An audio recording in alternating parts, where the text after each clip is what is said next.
Hey everybody, it's Romania Black. So we're on episode 20 of Seraph of the End, and I couldn't wait. I watched episode 19 a few days ago. Shinya and Guren. And of course it leaves on a cliffhanger, so I'm sorry you all have to wait a week, but I was like, I can't wait a week to find out what happens. No! So I went ahead and I was like, I've got to watch episode 20. I just need to know. So yeah, left out on a cliffhanger. I want to know what happens.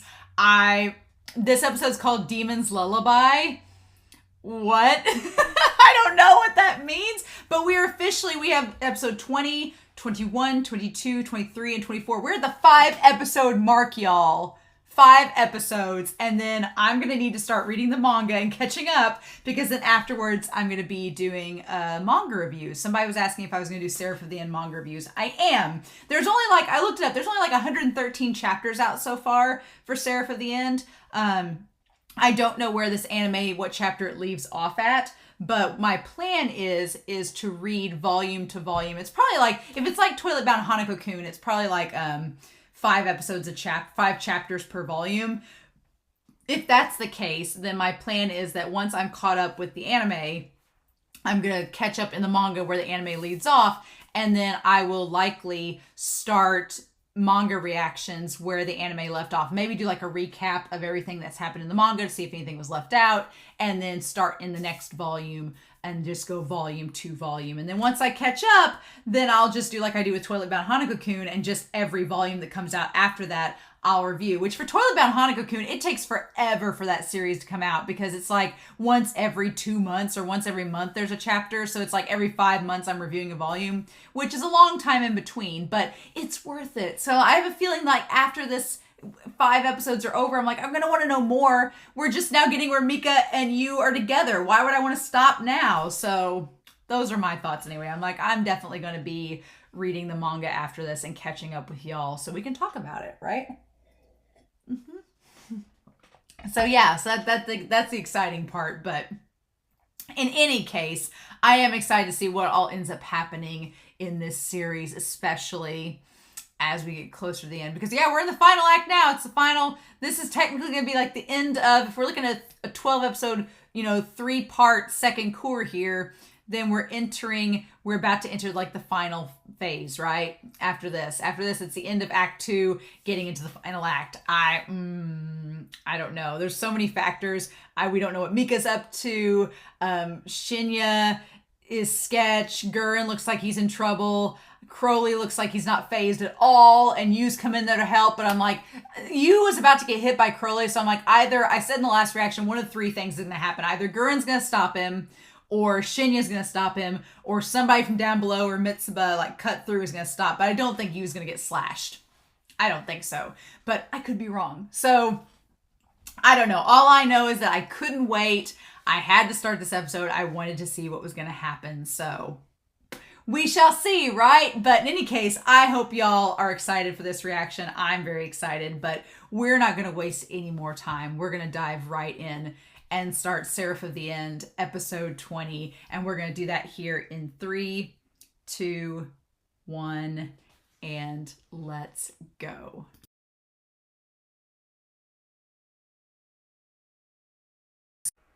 What was this episode? What was this episode? I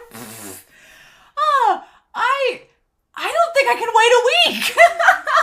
What is happening? This series, why does it do this?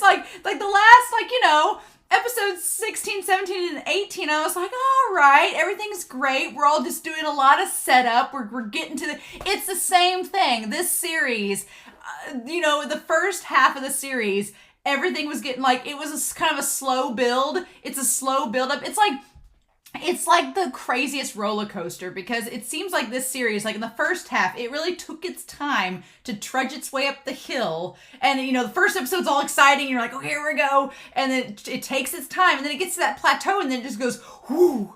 And episode 10 was the whoo. And then we had 11 and 12. This one, it's an even bigger plunge. It's we've been just, 14, 15, 16, 17, 18. We're getting up there in episode 19. It's okay, we're plateauing. And now this episode's the plunge. And now we got 21, 22, 23. We got 4 episodes left. And it's just whoosh. Oh my gosh. I can't wait a week. I don't think I can. I'm sorry you all have to again, but I don't think I can go a week without knowing what's going to happen. Oh my gosh. This episode was just bonkers. And all the emotional beats, the animation, there were so many shots in this that I was like, oh, that's so well animated, and the music and everything. Oh, we need to go back through this because I don't know at this point if maybe Kureto is the traitor. I don't know. Maybe Kureto is the traitor and he's been I don't know anymore. At this point, I'm like, traitor. I just want to take like all the papers and just go like the Sheldon Cooper thing, I don't know. I don't think it's Guren. I don't know if it's Shinya. Kureto doing like an inside coup, and that one guy with the mohawk's his brother. Of course, the one girl is like killing people left, right. There's this experiment that's gonna be like the big bad of all this. Like it's just setting up all this insanity, and I'm like, what are we even doing? Oh my god, what? Okay, so we need to go back through this episode. We need to get through this opening. Oh, I didn't even notice that in the OP, Mika's crying. I didn't notice that. No. Mika has the worst timing in this series. Mika has like the worst mindset about this because he doesn't think he's going to show up and think Shinoa and them killed him. They're going to think that he killed him, and it's like, no, that's not it. And he's going to be like, why'd you give him the drugs that were laced? Why'd you do that? Mika is going to get the worst impression from these people, from Shinoa and Mitsuba and them, and all they did was try to help him. And Mika's not gonna. Oh God, I feel like Shinoa is the only person Mika will be okay with, because Shinoa, he was okay with her last time because she helped save him. But oh my God, what? Oh, this episode was bonkers, and we just like sidestepped Crowley and them. I mean, there were so many good points in this. Demon's Lullaby. Just popping the pills, popping them demon ambience. Like, what? Oh.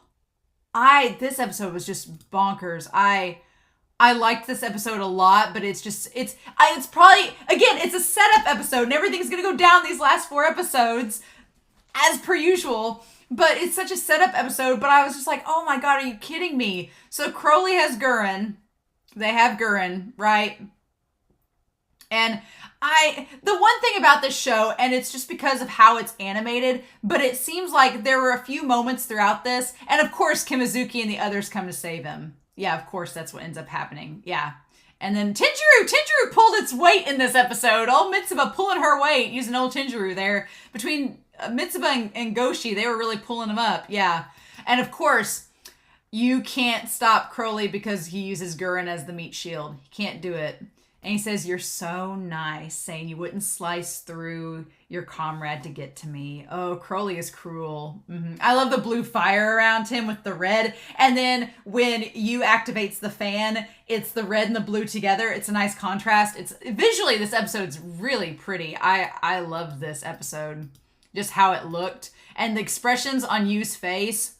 And of course, if Yu gets to Mika, they're going to want to... That's interesting because in the OP... Mika is fighting Guren, so I wonder if Mika gets to Shinoa and them and Yu, and Mika goes to get Guren and rescue. Maybe the OP is trying to be like a red herring and making us think that Mika's gonna fight Guren, but he doesn't. Maybe Guren. I don't know if Guren is the traitor or not. I don't think so at this point. Why does this show make me question things so much? It makes me question everybody's loyalties. So frustrating. But yeah. So him getting to use, and then yeah, he uses this great special technique, and Crowley just douses it like, well, Crowley didn't douse it like it was nothing. It was horn and chest, right? And that's when the fire gets dispersed. Okay, gotcha. And then yeah, so Chess using her sword to fight him, and so she's strong because when she hits him with the sword, it like there is like a visible crack beneath them, and then he can't take on both of them. My only thing was in the moment, it seems like everybody's fighting one at a time, but the reality is that I don't think that's the case. I think the animation is just showing everything happening at once, but because the animation can't cut back and forth so quickly, it makes it look like everybody's fighting one at a time, but that's not quite the case, I don't think. I think it's just the way the animation works, how it looks like. But yeah, Chess and Horn work pretty good together. But yeah, because then Shinoa comes in to fight Chess, and she gets knocked aside, as does Yu. And so they go to fight him, and that's when she's like, everybody, we need to regroup and get back together. And then they grab Yu to fall back. And it's just, they're really crazy strong. And they try a lot of different things, and it just doesn't hold them back. And they just use it as a distraction to get some space in between them. Yeah. And then, of course, Yu's like, Guren's back there. We can't retreat without him. And of course, Yu doesn't want to leave Guren behind. But it's like, Yu, that's been the whole mission. But y'all should have known. You should have known Yu was not going to be for this. Because his whole shtick is that he doesn't want to leave anybody behind. That's how he lost his family. He doesn't want to run away from them. That's his whole prerogative. And Guren's like, follow your orders and retreat. And then Crowley's like, shut up now. Man, this series, these vampires, they just throw Guren around. Farad throws him like through a building. Crowley throws him and cracks a wall beam. Man, how Guren has not had like a concussion at this point is beyond me, because they just wipe him out. Oh my God. They just wipe him out. And oh, poor Yu with that concerned look on his face. Oh, I can't take it. I can't. And then that's when Crowley recognizes him. He's like, you're the boy that lost control at Shinjuku. This situation's just got hotter. Why are you here? He's like, interesting. And he's like, well, if he's commander of this kid, that must mean he knows even more intel, so we need to keep him alive. And then Horn is like, may I kill them? And he says, nope, we're going to keep them alive. And she's like, why can't we? And he's like, well, because he may have something to do with Farad, so we need to capture him. Yeah, so Crowley's not dumb. Crowley's like, if this kid has something to do with Farad and we suspect Farad, let's keep him around. Uh-huh. And meanwhile, they're like, I'm going in. And they're like, no, you're not going in. And Shinya being like, no, you're not. We're leaving Guren, because that's what he wanted us to do. And when Yu calls him an idiot, it's like, but you don't know Shinya loves Guren. And he's like, stop him, that's an order. And he's the higher up, and so they do. And they want to protect you from getting killed too. They think that's what's going to happen. There's so many shots in this that I want to take screen caps of, because it's just, the animation in this episode, they were just like, do you want to make everyone that's half dying look gorgeous? Because that's what they do. And this expression, when he looks over to Guren, because he sees the vampires are showing up, that they're already here. When he looks over to Guren, Shinya, oh my God. And then that's when the timer goes off, and Shinoa's like, Yu, it's time, we need to go. And he's like, we're not just going to leave Guren, are we? And they're like, we promised that we would. And then he's like, aren't you guys family? Oh my God. And he says that to Shinya, and it zooms in on Shinya's face. No! Ah! And then Shinya looks over to Guren. And then while they're debating on what to do, oh my gosh. And he looks over. And he says, and Farad should be okay if we capture them alive. I don't know what Guren says to Shinya, but oh, it's so sad. Like, why? Why'd you do that? Why? What did he say? We don't know what he said. And it's so annoying because they're talking over him and we can't hear what he says to Shinya. But he says it's not very much. And because he looks over at him. It's just like it's two words. I don't know what it is. But Guren's whole thing is that he lost somebody that he cared about, which I'm sure is Shinoa's sister that he cared about. He lost her and he doesn't want to lose anybody else again. So he's very similar to you. And so his whole thing is like him trying to find a purpose to live. And I think that Shinya might be his purpose to live. And so he wants Shinya to stay safe. But I'm not ruling out Shinya as the traitor. I'm not. But that look between those two. My heart! My Shinya Guren heart! Why? I really thought Shinya was just going to knock him the fudge out. Was just going to be like, nope, let's go. But no, he just grabs him by the neck and drags him away. Oh my gosh. And then I love this. Chess and Horn go after them. And I love Goshi's illusion. Goshi's illusion of the magma. It was really cool. I liked how this illusion worked because it was like all the magma and stuff. It's distracting because there's all these different elements. But the magma, in a way, forms this barrier to where they can't see them sneak up on them. They hide under the lava and then pop up to attack. I think that's a really cool mechanism of it. And so, yeah. So then Crowley says, wow, that they can even use this on nobles. The humans of the past wouldn't be able to do this. Exactly who's giving you those skills? So Crowley's like, how is this possible? And I love that he can even like fight them and see them. So there's still more. But I just love the idea of using the lava as a cover as they try to pop up and rescue Guren. Like, it's really good. And Crowley is ridiculously strong because he's just like, nah, I'm not having any of this. And he never gets frustrated. He never gets flustered, doesn't get angry. He's just like takes Mito and like hits Shiguri with her. Like, nothing phases him. He's just like, this is just whatever. And Guren tells them all to get back because he doesn't want them to get hurt. I'm a lost cause. Go. And he's like, I said shut up. Oh.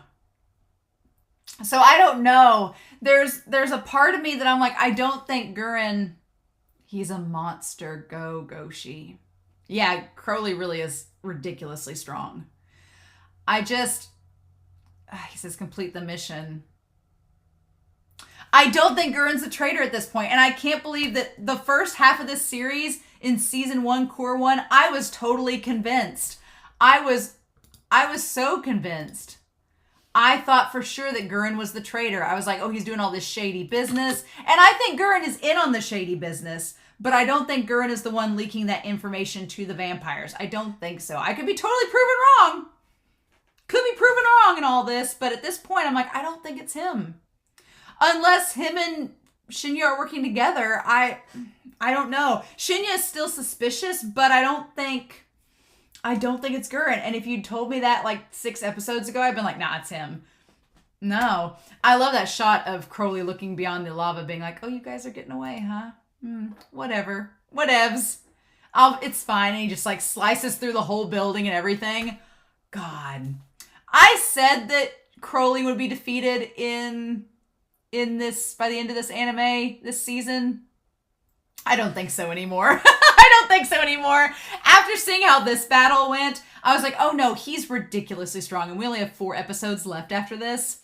No, I don't think, unless this weapon, this subject, this test subject that they're bringing onto the scene, unless it fights Crowley and defeats it somehow, I could see Chess and Horn dying by the end of this season. I could see this test subject or you or somebody killing Chess or Horn. I could see those 2 lady vampires dying. I don't think Crowley's gonna die. I think Crowley's gonna live on and try to solve whatever this thing with Farad is going on, or figuring out if Farad is the traitor on the vampire side, which I think he is, but he's definitely suspect, but I don't think that Crowley is gonna die like I thought he would after this episode. The way that the battle went, I was like, no, it was way too one-sided. And he's like, they left you. And when Guren says, I'm not really liked, he's just that self-loathing. He's like, it doesn't seem that way, but not that it matters. Crowley's like, no, they pretty much liked you. They tried to find you. He's like, tie him up until Farad comes over. Ugh. And I'm sorry, why did this show make Guren just look ridiculously handsome? Ridiculously. As he's like beat to a pulp, Guren looks beautiful. So yeah, that's the question. Does Guren know about Farad? He and Farad have interacted, but what's the deal? We don't get to see much with him. He just blinks. And then we cut to Kureto. This series, it makes you question every ounce of trust that you have with anybody. I'm like, I don't understand.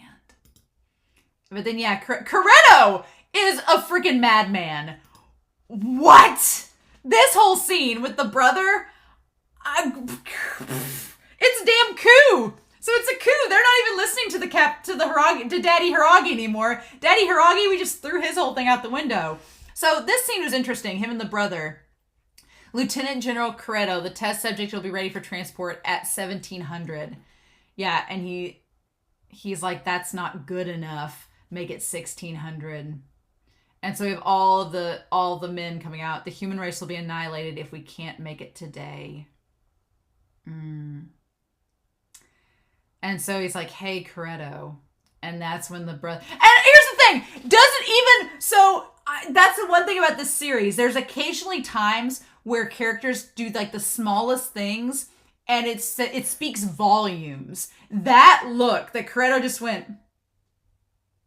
Like, didn't even acknowledge who said hey. Like, the Kureto family, the Hiragi family, not the Kureto family, the Hiragi family is a dysfunctional mess. Like, already. I barely know much about them. I know Shinoa hates them. She hates her family. She's like, these people are crazy. No, thank you. The only sane one was my sister. She did. So, Kureto is insane. The brother is just like the fudge. Daddy Hiragi is nowhere to be found in all this. And Shinoa is having none of it. But yeah, just that look, that just total, like, just ignoring his brother, like, no. So yeah, then Seishiro. So we have Shinoa, we had the one sister she's now Guren's sword, and then we have Kureto and Seishiro. Yeah, Seishiro with the mohawk who doesn't like Guren. Okay. Yeah. He's like, why'd you come here? It was father's orders. And he's like, to keep an eye on me, so typical of father. So the father doesn't trust Kureto and wants to keep an eye on him. I like that Kureto has like all the tails and the full regalia. Everything is prim and proper. And then Seishiro like has his collar and everything undone, like showing his pecs off, like with the crazy hair and everything, like so like lackadaisy, like so informal. He's like, it seems the vampire nobles are coming to attack. Can you really handle it? Father said he won't tolerate failure. And that's when he starts laughing. He's like, oh, really? Is that what he said? Like, won't tolerate failure. And him just laughing, saying, if we fail, the human race will be extinct. That joke's so funny. He's like, it's funny my dad says he won't tolerate failure when if we fail, everyone dies. So it's like, of course he won't tolerate failure. Kureto's saying, no shit, Sherlock. Why would I fail? We're all dead if I fail. He's like, so it won't matter what my father thinks. I'm like, oh my God, but just the way he says it. And Seijiro's like, excuse me? He's like, so scold me all you want after that. He's like, watch your mouth. And he's like, if I report your attitude to our father. And then he's like, useless idiots won't even fight on the front lines, should just shut up and watch. So that's interesting. Now, Daddy Hiragi has like the facial markings like you on him, like the demon's kind of taken over sort of like you. So I'm going to be curious if we find out more on Daddy Hiragi, but Kureto's basically saying like, if you're not going to come fight in the battle, then just shut up. Like that's just, and he's so calm when he says it. It's creepy. Kureto gives off such bad vibes, and Seishiro's like, who are you calling a useless idiot? So I guess he's making fun of his brother because he won't fight on the lines. And then he says, whose collar do you think you're grabbing? Like, God, these brothers. Oh my God. He's like, I have orders from father. You can't threaten me. He's like, is your father going to protect you if you die right here? So yeah, that's the thing. Kureto's like willing to kill his brother. And here's the thing that's weird. He lifts his hand. He doesn't put it towards his weapon. He just lifts his hand towards Seijiro. And Seijiro's like, whoa, no. So like, what? And it just, that shot, Kureto is creepy. And Seijiro's like, Kureto Hiragi, like using his full name. Like when the siblings throw out the full name, that's when it's going down. He's like, and he says, I'm arresting you for lese majesty against father, like for treason. Like, what? Like that's such a hollow threat. It's like something like a sibling would do in a spat. And he asks to restrain him, but the blonde girl's already killed him. Uh-huh. He's like, do you think you can get away with this? He's like, of course I will. I'm saving the world. Like, yeah, he's just bonkers. Like, Kureto's just bonkers. All squads will be ready soon. We start moving in 30 minutes. Oh my God. And he's like, where do you think you're going? And he's like, the vampires are coming to attack us. And he's like, we're not letting the vampires come. We're going to stop them at Nagoya. So they're not even going to, there's no meeting up here. He's like, I dispatched the Shibuya troops because you said you'd fight the vampires at Shinjuku. No, they're going to Nagoya. They're not sticking around there. And he's like, what are you doing behind Father's back? So I'm going to take a wild guess and say that old Daddy Hiragi has no clue about the test subject. I'm going to say that Seishiro and Daddy Hiragi have no clue about the test subject. Yeah, and so he threatens, like, do you think you can go against our dad who's the leader of the demon army? And he just laughs again. And Seishiro was like, what? Just the idea. And him pointing the sword. Oh, I love that shot. I love that shot of how scared he looks. Oh my God, it's so good. With the sword there, the black sword. He says, be grateful. You're servile but loyal to power and authority. Oh, I can still use you. Oh my God. What is even happening? Oh my God. This episode is bonkers. And he says, wait in prison until I come back with power. I'll use you after I return. Like, not even like just the fact that he threatens his brother, that he's like, just go wait in prison. I'll use you when I get back. What? Kureto may be the traitor. And if it's not Kureto, it may be the blonde girl. I'm not going to rule her out, you know? I could be wrong this whole time. Maybe it's not Kureto. Maybe it's not Shinya. Maybe it's not Guren. Maybe it's this blonde chick that's creepy as hell, that's been behind Kureto's back the whole time. Maybe it's her. She would have access to all the documents alongside Kureto. She would have access to the documents that Guren and them are working on. Maybe it's her. I don't know. It's wild. This episode was wild. I was like, what is even happening? What is even happening? Yeah, so we go back. To all of this mess. And Shinya dragging you along. And just... And you, the worst part is that you and Shinya are the ones suffering the most right now. Because Shinya... I feel like Shinya and Guren are like partners in all of this. And then Guren's like a big brother or like a father figure to him. So they are both suffering with the fact that Guren's been kidnapped. But Shinya's like, we've got a mission. And so Shinya's like, we're putting the mission over this. And Yu's like, no, we put family over the mission. So you've got these two characters that are looking at this situation. And Shinya's like, Shinoa, shut him up. He's one of your people. And Shinoa tries to just be like, you, come on. Like, you knew this was going to happen. You knew this was a possibility. Shinoa's like, you knew if this happened, we had to go on with the mission. And she's like, come on, you. She's like, we made a promise before the mission that when the time comes, we'll retreat no matter what. And he's like, well, yeah. And, it's so hard. And I like that Shinoa points out, she's like, look, Major General Shinya has known Lieutenant Colonel Guren longer than you. Don't you think he's suffering too? Like he's not happy about this either. I like that Shinoa brings this up. That she's like, but he's still going along with the mission. Oh God, that expression. Like Yu's like, yeah, but, he's like, are we really leaving him behind? And they're like, we're not abandoning him. Remember Guren's words. We're not going back alive. We're going back victorious. Like, yeah. Like the whole point, this was a suicide mission from the start. We have people we want to protect and we won't lose. That's why we have to continue the mission. And he's like, the mission. I love that look. God, that look. There's so many shots in this. There's just so many shots that I just want to get pictures of because it's just, they look so beautiful in this. And that's when Goshi and the others show up. And yeah, even Mito's crying. Sayuri's crying. Shiguri is just pretty much emotionless, which makes sense that she's about to cry too. She's got tears in her eyes as well. Ugh. Let's continue the mission. What's our next move? Oh my gosh.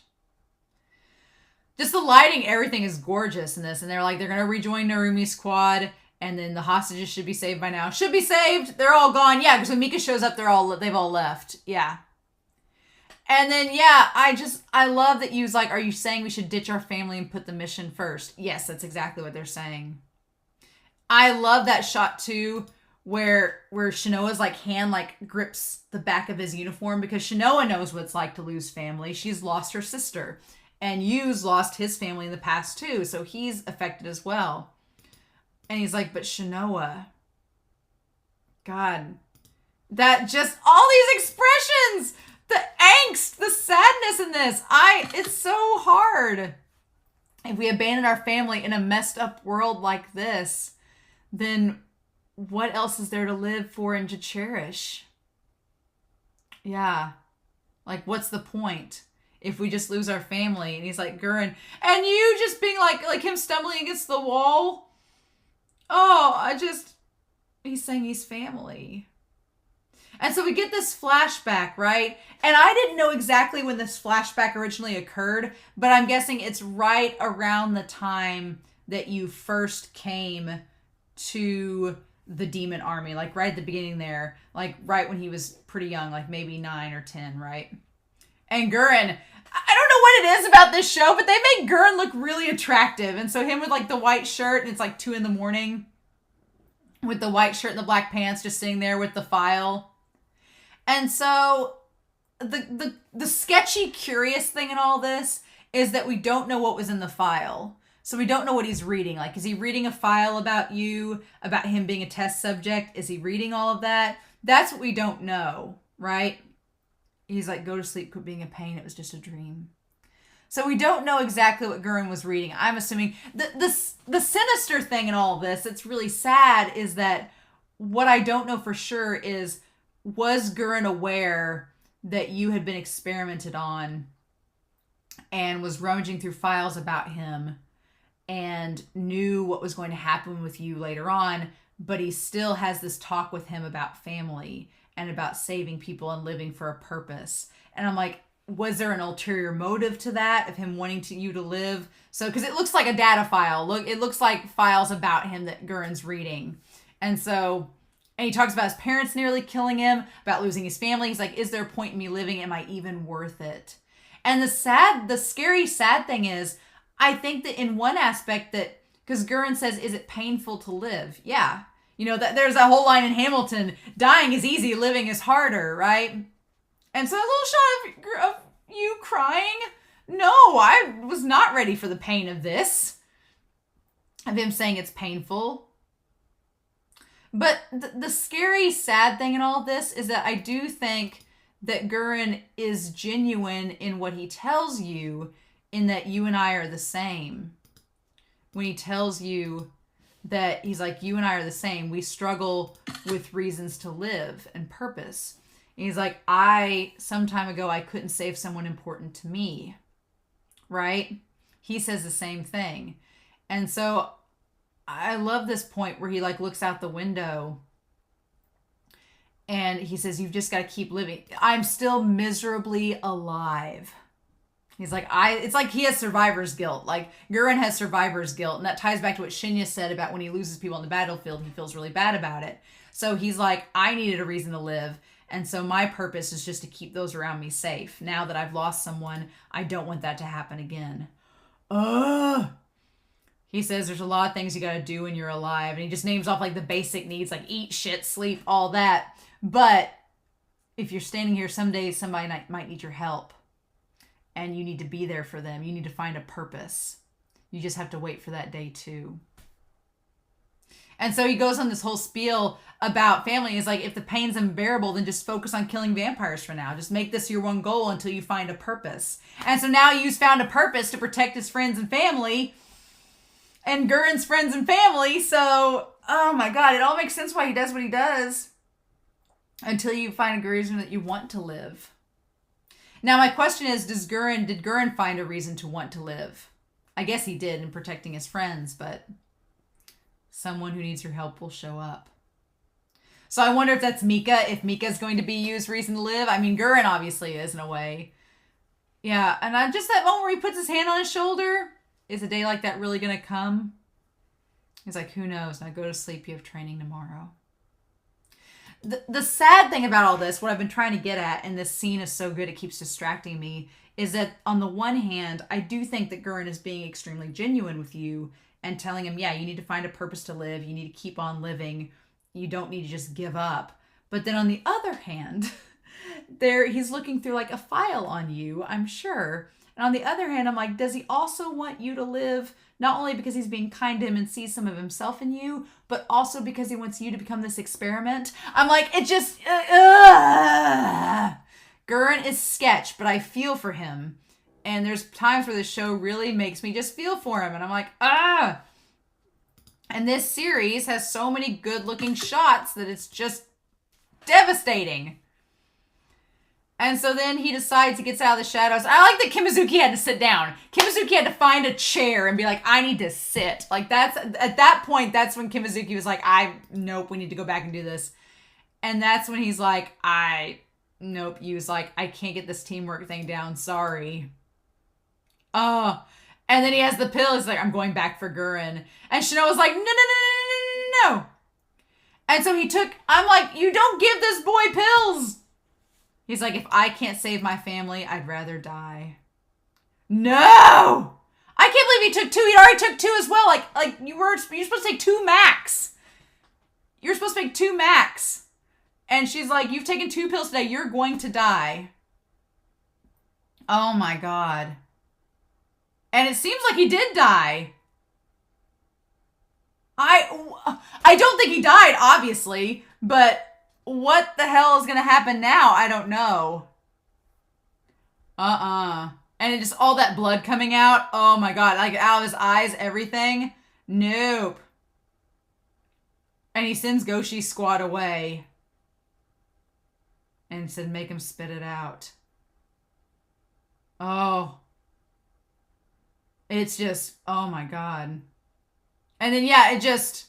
Now, I'm assuming that the demon, because all the stuff inside of him, I'm like, is the demon just going to take over next episode, or what's going to happen? That's the question. I'm wondering at the fact that he's 10% not human, if that's the only thing keeping him from... If that's the only thing keeping him from completely dying, or what. But I was like, girl, check his pulse, too. Don't just listen for a heartbeat. But she makes it seem like he's dead. And the animation on them, and just right at that time, Mika shows up. Because why not? Why not make things go from bad to worse? Why not we do that? You know? Oh God. And all the hostages are gone. And of course Mika's like, well, I'm here, Yu's here, so bye vampires. And he kills all the other vampires. Because he just wants to find you by himself. Oh my God. I'm like, Mika, you could not have shown up at a worse time. And he's like, where are you, you? And meanwhile, like right above him, everybody's like, are you serious? Oh my God. And they all think he's dead, but I don't think he's dead, obviously. Oh, and meanwhile, amidst all that, they're loading up the things to go to Nagoya from Shinjuku, and they have the test subject in the little crate.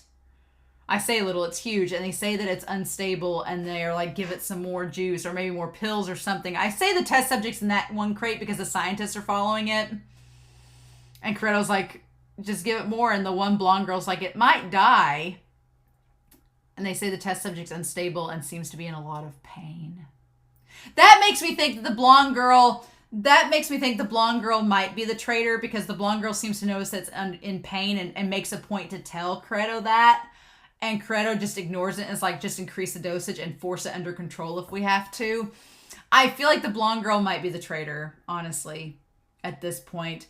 My opinions of who is the traitor change every episode, but at this point, I don't really think it's Guren. I don't think it's Shinya now. I don't know. It could still be Shinya, but the blonde girl's suspicious too. I don't think Kureto's working with the vampires because he seems pretty game on destroying them. And the girl's like, it's possible it may not withstand the amount and die. And he's like, if we can't make it in time, the human race is over. Like, he just ignores her. And she's like, okay, I'll have it arranged. And he's like, but hold on, one more thing. Any report from Guren and Nagoya? And so she says, just that it's fine. Just that it's fine. What does that mean? So either Guren sent her, either one of three things. Either Guren sent her the message before Crowley showed up and he said everything was okay. Either that. Either Guren has somehow sent her a message while with Crowley. I can't remember what her thing is. Like, can she control animals or something? I can't. Am I thinking of Jujutsu Kaisen? Am I getting these confused? I'm trying to remember what her skill was. She has the carrier pigeons, so maybe he did send her a message. But he sent her a thing. So it's like either he sent her a message before Crowley saying everything was fine. He sent her a message while with Crowley, or she's lying, saying everything's fine. Or she's lying. I think it's a third thing. I think she said just it's fine. Because he's like, fine. He's like, ah, ha, ha, ha, ha. Yeah, and Kureto's like, interesting. What he says, I'll buy that. Okay. I think she's lying. I don't know. Oh, what is this episode? Oh my God. So yeah. So Crowley's got Guren with chest and horn. Yu is supposedly dead because he took too many pills, but I don't think he's dead. I think him and his demon are going to go berserk next episode. Mika's shown up to save Yu, is probably going to miscommunicate the entire thing, thinking they've killed Yu, and that's not what happened. Maybe Shinoa can talk some sense to Mika. We'll see. Kureto's got this weird test subject, and they're headed to Nagoya to fight the vampires. The two vampires that went to the botanical gardens will probably figure out that nothing's there and go back to the capital, to the Capitol Hall, City Hall. It's all coming together, and I don't like it. I'm like, oh my God. I don't think I can wait a week, y'all. I don't think I can do it. I think I'm gonna have to watch the next episode soon. I just can't. There's too much happening now. It's just like cliffhanger after cliffhanger after cliffhanger. And I can't do it. So yeah, God, this episode was really good. This episode was really, really good. And now I'm like, I want to know what's going to happen next. So I hope y'all enjoyed this reaction discussion. I'm very curious to know your thoughts down below. But holy cow, I can't wait to see what's going to happen next. So we'll see, right? But in the meantime, I hope y'all have a wonderful week. Please stay safe. Take care. And yeah, I'll be back real soon with episode 21 or 20? Yeah, 21 of Seraph of the End. Bye.